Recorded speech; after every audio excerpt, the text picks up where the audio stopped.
Hello, Leo. Welcome to the Plaid Oracle. So we are in the ripple space beyond the eclipses.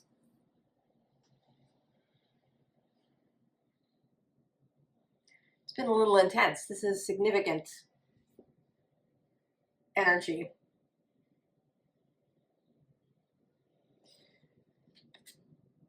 Your starting card is ideas.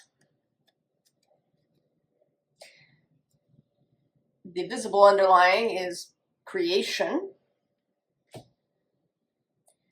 And then the invisible is power.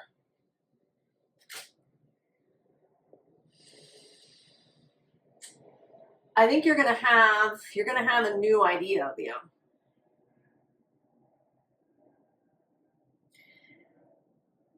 And I think it's going to be both magnificent and terrifying at the same time.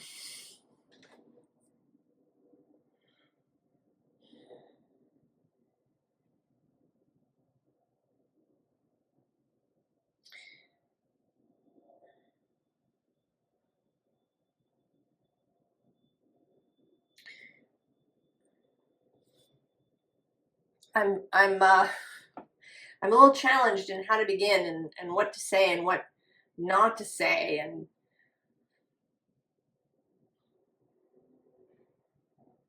there are things, and I could go down a tangent and a rabbit hole, and that doesn't seem useful. So, temperance.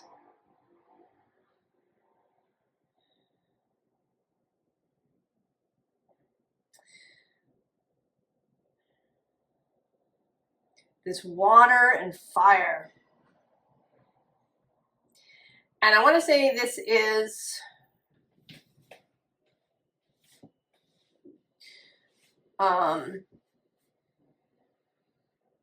this is related, going back to that Mars retrograde that we had that moved from Leo to Cancer.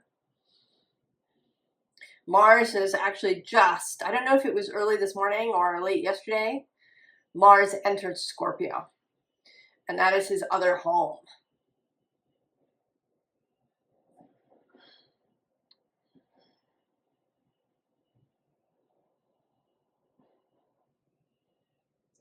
So there's something about fire and water, right? Aries and Scorpio, this Leo, Cancer.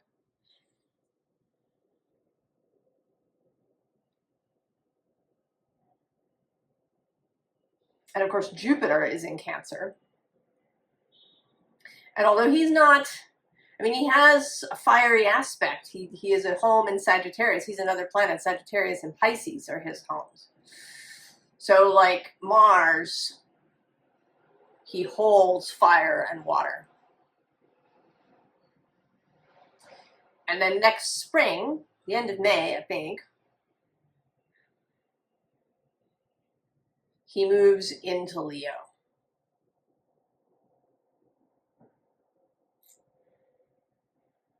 But there is some idea you're going to have. And I don't know what it is. It's going to depend, of course, on what your, where you work. Is it a product? Is it a process? Is it some way of living? Is it's something? Is it a philosophy?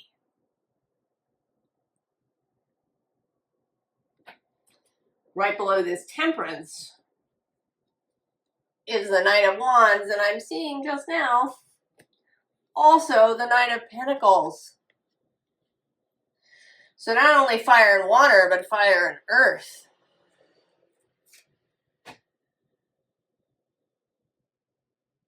The two elements that fire is supposed to have difficulties with, although it doesn't really. It's only in our human world that it does.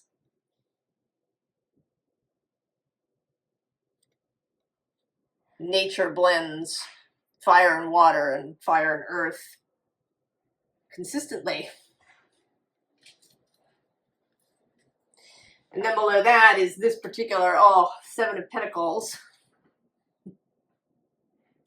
With this right? This rising energy. And then I'm seeing now the Tower. And I'm going to go one more to this King of Swords. Pluto is moving in opposition to your sign through Aquarius. And I think that, and that of course is challenging, Leo, to have Pluto across the way. But it is, in its way, alchemical.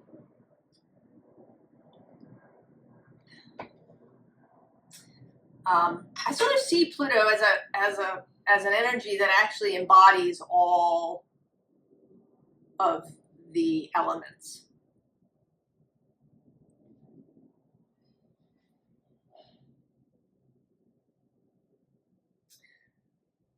That he's at home in Scorpio where it's watery, but also in fire and earth and air. Death goes everywhere.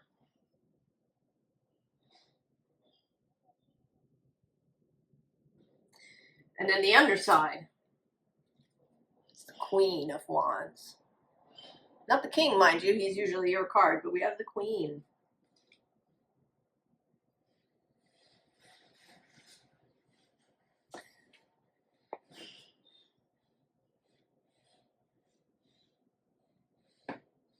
There's something revolutionary in this idea that you're going to have. And there is a strong, I think, feminine element.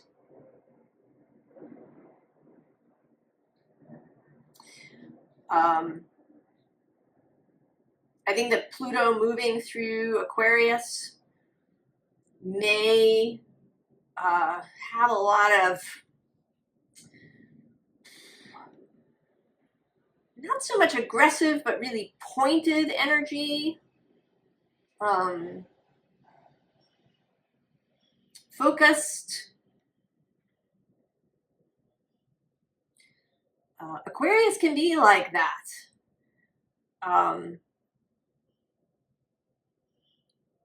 You know, not seeing what's happening around, being so focused on a thing that it just plows through. This kind of Borg aspect.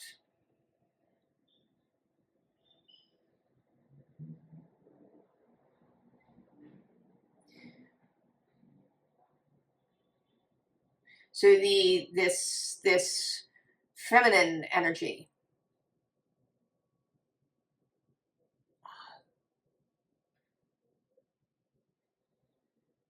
is there to temper that. We also have this Lady of Swords. This is the Page, but here the Lady.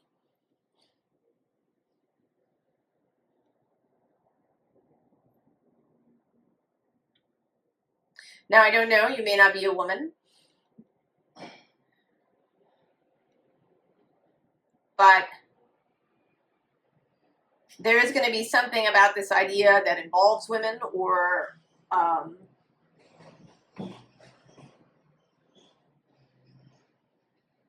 there is something about that.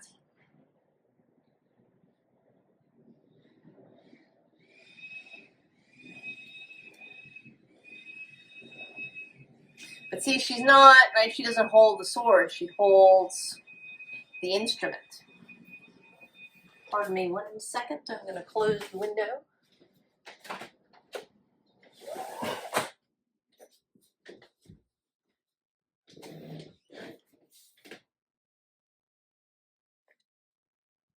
And then there's this hermit with this star that he's following.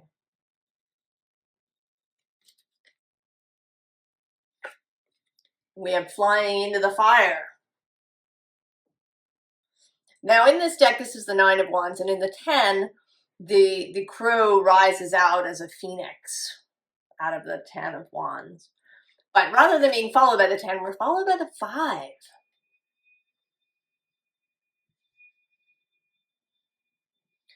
So whatever this is, there's going to be some challenges. And I think that you may be hesitant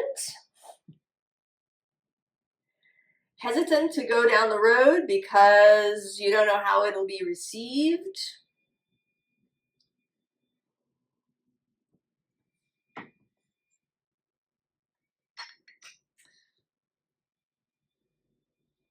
And it may not even be that it'll be received with, you know, anger or something. It may just be that you fear that nobody will show up, that people won't be interested.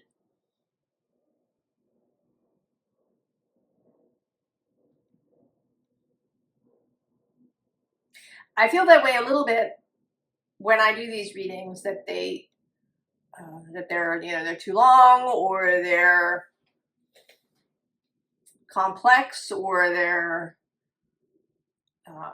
you know, pushing some boundary or pressing on some favorite spiritual truth saying thing that people don't want to hear.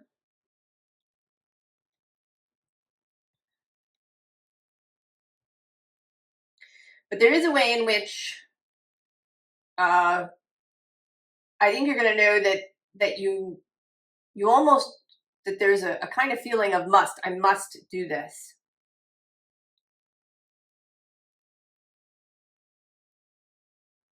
Because otherwise, you know, not that something terrible will happen, but that I will just be really dissatisfied.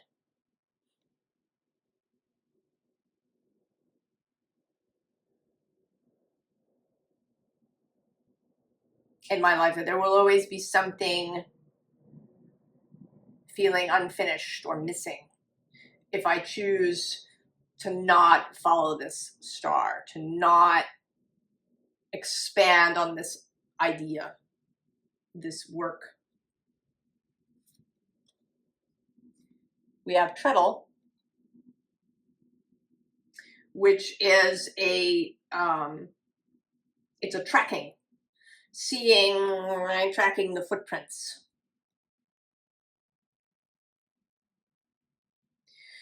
So another aspect of this is that you may not see the whole thing, that you're going to move step by step in order to realize it. The underside is kelp, which is the mortar or anchored. The commitment,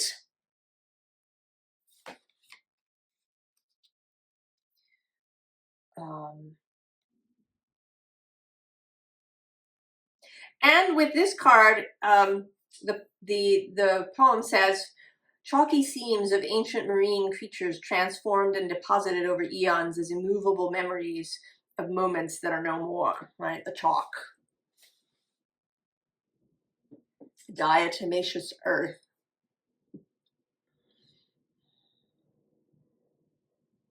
So there's something here that has been here, that has been waiting to be seen.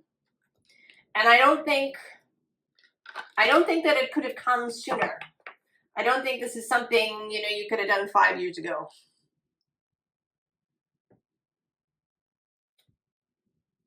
That certain things needed to be in place, that certain energies needed to be moving,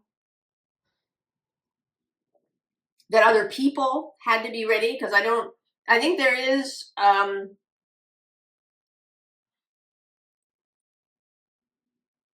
there is an element of other people, although it doesn't actually really show here.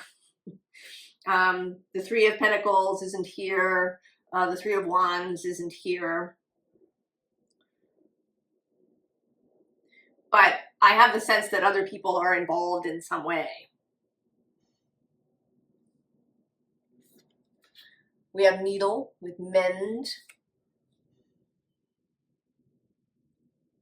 And also the sense of passing through the eye of a needle. Or, you know, threading a needle.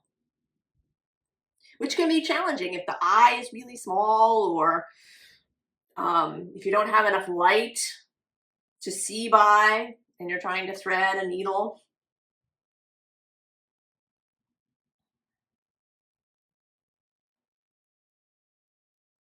So there is something challenging, but then we have righto, movement.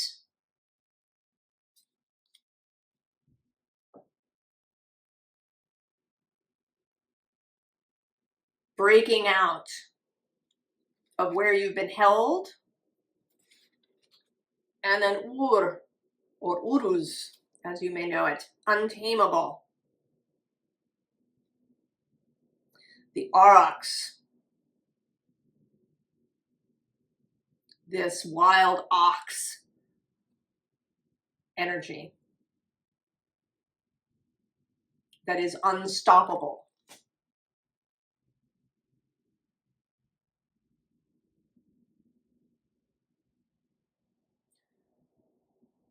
So there's a buildup. There's this ancient energy, perhaps ancient memory, the long line of events in human history going back.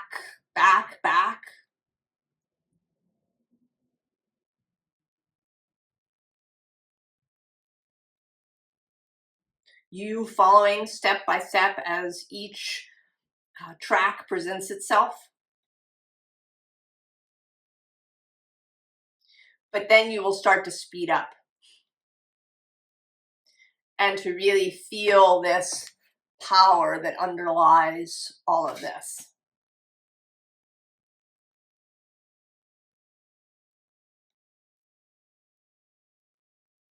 A knowing, a wanting.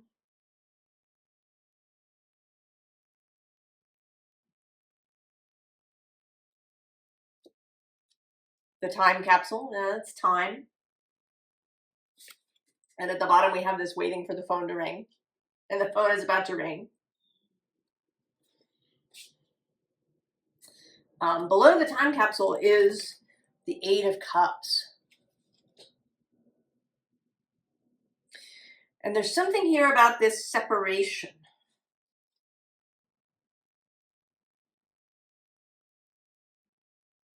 And I think that it is that and actually below that is welcome home. And I'm seeing now the Ace of Swords.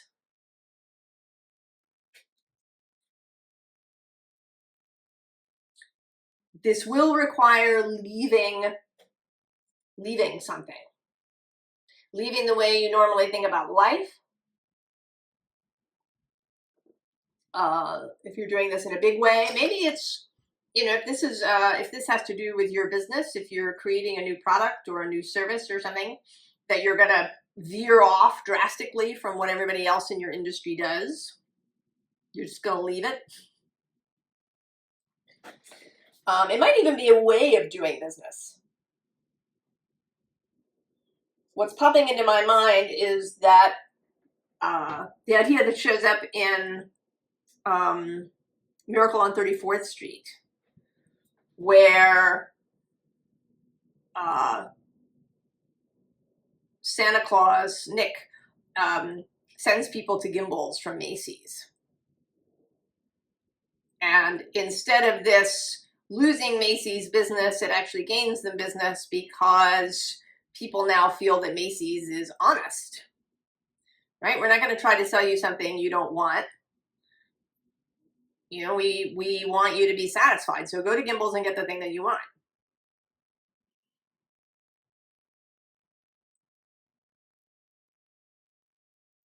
It may be, opening up dialogue with people that would normally be seen as your competitors.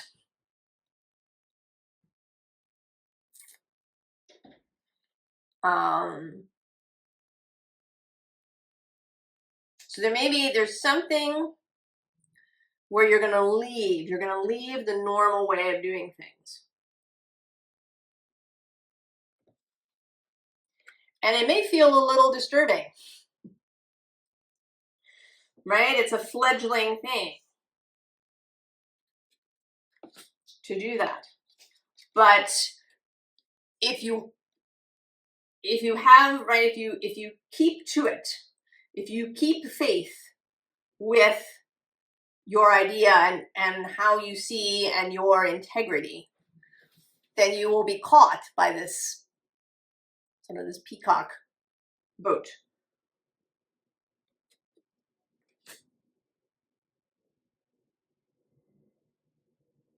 Events, resources. This cameo appearance is now kind of making me feel like the Deus Ex Machina, which is an idea from Greek theater of the gods intervening. You know, something powerful, something that just sets everything to rights after the playwright has written everything kind of into a corner.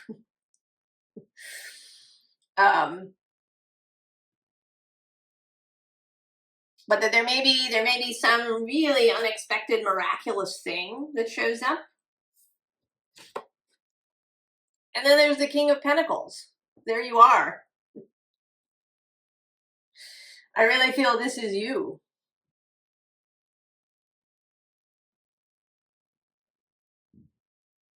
You know, feeling untamable, feeling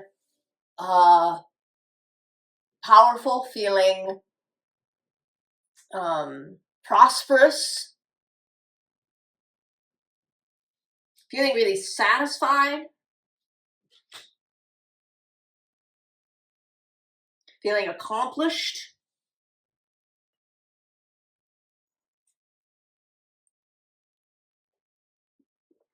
But there is definitely something, there's something unexpected about it.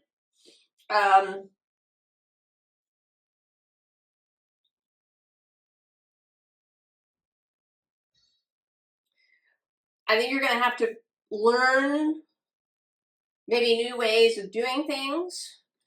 We have the Eight of Pentacles here, and right below it is the Fool.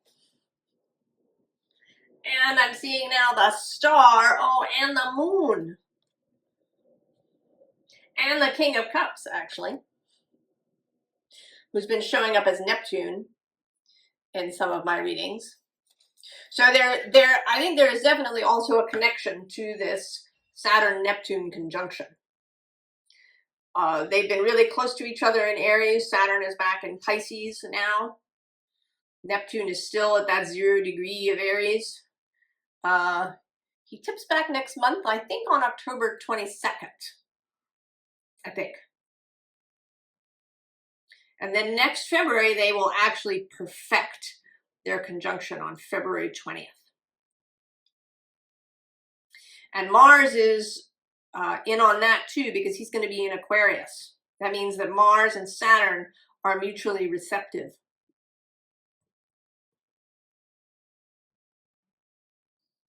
The possibility of the creation of something unseen before. Something innovative, something that is for the good of all, but is also really individually powerful.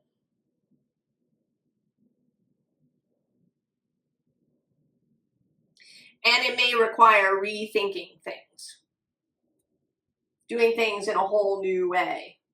The Page of Cups is here on the bottom with this kind of seer energy, this scrying bowl that she has.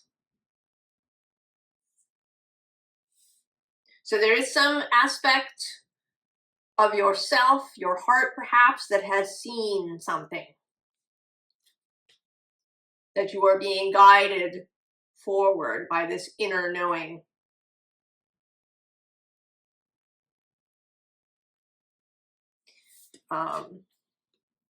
We have the Seven of Swords, which can be overthinking things.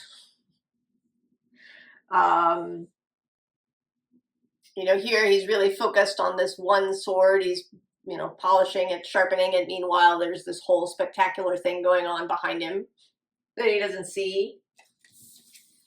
Then there's the Four of Pentacles with this kind of obsessive You know, what do I have? What's the, you know, what's happening in the physical? Is everything okay? Energy. And more of this with this King of Swords. Thinking kind of energy. He's also a little, I feel like he's a little bit sad, this King of Swords. He's a little bit, there's a bit of a sense of depression. So it, you know, it may be that in the beginning people don't show up to whatever it is that you're making, or that people tell you that you're crazy. You should stop doing whatever it is. It doesn't make any sense. It'll never work. Human beings are too X, Y, or Z, so, you know, nothing will ever change, blah, blah, blah, blah, blah, whatever it is. Then there's the Hanged Man. And he's just turning his back to that whole noise. And instead, he's focusing on the Magician.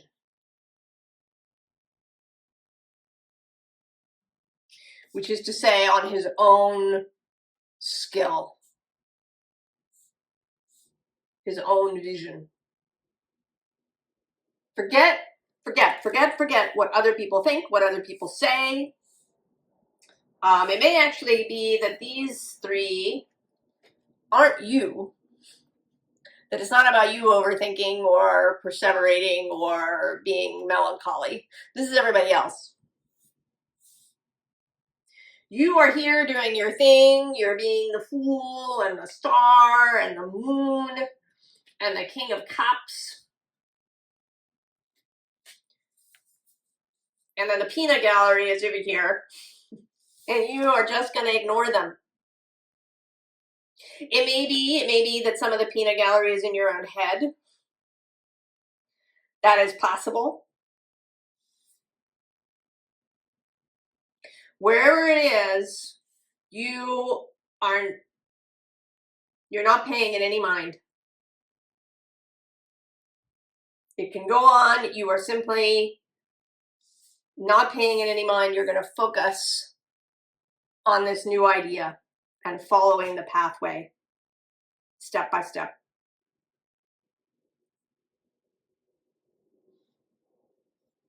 We've had a little advice, but formal advice. Enigmatic. You got to live with not knowing.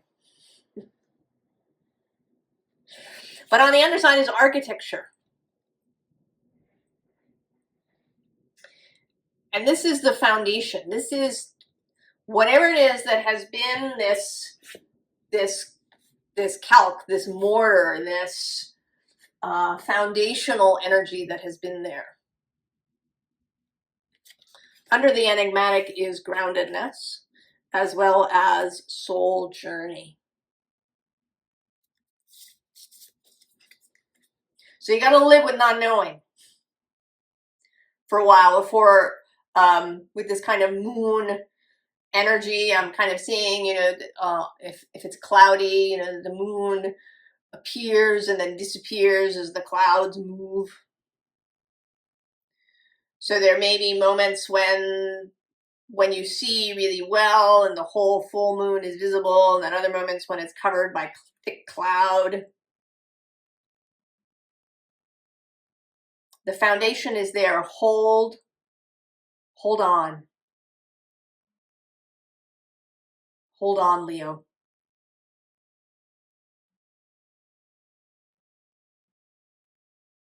Believe in yourself.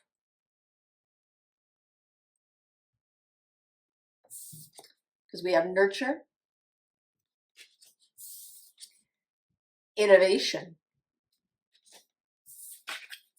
and ascension. So hold on.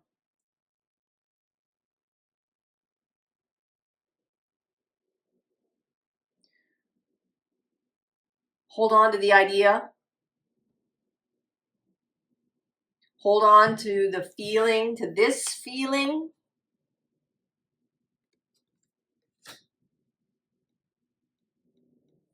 Do whatever you need to do. There are no prescriptions here. No shoulds, no perfect ways. It's all dependent on who you are, what you are, you know, where your pitfalls may lie.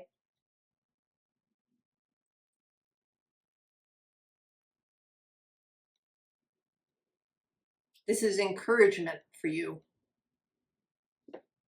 For whatever this creation is. You know, under this is this reflection card, and I think it's more about the rainbow. Right, at the end of the rainbow, and I'm seeing now that below that is the unexpected.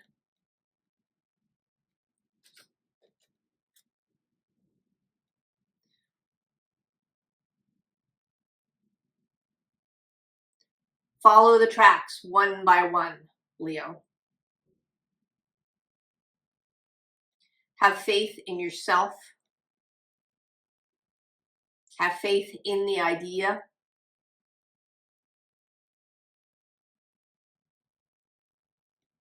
Right? Feel that, know yourself to be this. And that was just 3113 on the counter.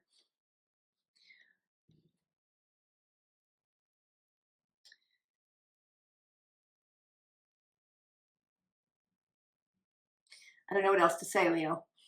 To give you courage, to give you faith.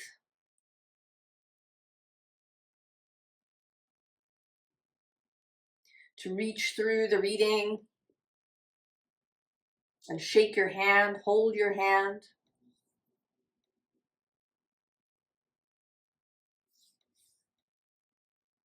I wish you great success